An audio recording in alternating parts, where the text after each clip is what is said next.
சென்னை மெரினாவில் பிரம்மாண்டமாக நடைபெறவுள்ள விமானப்படை சாகச நிகழ்ச்சிக்கான இறுதிக்கட்ட ஒத்திகை தொடங்கி நடைபெற்று வருகிறது. விவரங்களோடு எமது செய்தியாளர் பிரபாகரன் இணைகிறார். பிரபாகரன், தற்போது வான்வெளியில என்னென்ன விமானங்கள் காட்சிப்படுத்தப்பட்டிருக்கிறது? விமானப்படை சார்பாக விவரங்கள் என்ன? இந்திய விமானப்படையின் 92வது ஆண்டு தினத்தையொட்டி வரும் ஞாயிறு சென்னை மெரினாவில் பிரம்மாண்ட வான் சாகச கண்காட்சிக்கு ஏற்பாடு செய்யப்பட்டிருக்கின்றது. சுமார் 15 லட்சம் பொதுமக்கள் இதனை நேரடியாக காண்பார்கள் எனும் இது கின்னஸ் ரெக்கார்டில் இடம்பெறும் என்றும் விமானப்படை அதிகாரிகள் தெரிவித்திருக்கின்றார்கள். முன்னதாக இதற்கான ஒத்திகை இன்று இறுதிக்கட்ட ஒத்திகை சென்னை மெரினா கடற்கரையில் நடைபெற்றது. களங்கை விளக்கம் முதல் நேப்பியார் பாலம் இருக்கக்கூடிய கிலோமீட்டர் தூரத்திற்கு மக்கள் ஏற்பதற்கு ஏற்பாடுகள் செய்யப்பட்டிருக்கின்றன. மிக முக்கியமாக விமானப்படையின் படைக்குழுவினர் என்று தங்களுடைய சாதனை மக்களுக்கு செய்து காண்பித்தனர். மிக குறிப்பாக ஆகாஷ கங்கா குழுவினர் வானத்திலிருந்து பாராசூட் மூலம் இறங்கி ஒரு குறிப்பிட்ட பகுதியில் தீவிரவாதிகளை கைது செய்வது போல தத்ரூபமாக செய்து காட்டினர். தொடர்ச்சியாக இந்திய விமானப்படையில் பயன்பாடு டார்னியர், ஜாகுவார் உள்ளிட்ட விமானங்கள் தாழ்வாக பறந்து வந்தும் அதில் இருக்கக்கூடிய எரிபொருளை வெளியேற்றியும் அதில் இருக்கக்கூடிய கடற்பொடிகளை தூவியும் ஈடுபட்டன. இந்திய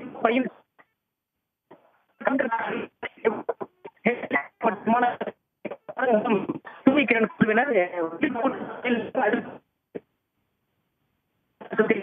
9 விமானங்கள் உள்ளபடியே பிரபாகரன், அங்கு மிக மிடுக்காக இந்திய விமான படையின் விமானங்கள் வான்வெளியில் காட்சிப்படுத்தப்பட்டு கொண்டிருக்கின்றன. ஒத்திகை நிகழ்வில் அந்த காட்சிகளை நாம் பார்ப்போம்.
உடனுக்குடன் செய்திகளை தெரிந்து கொள்ள சன் நியூஸ் பெல் ஐகானை கிளிக் பண்ணுங்க.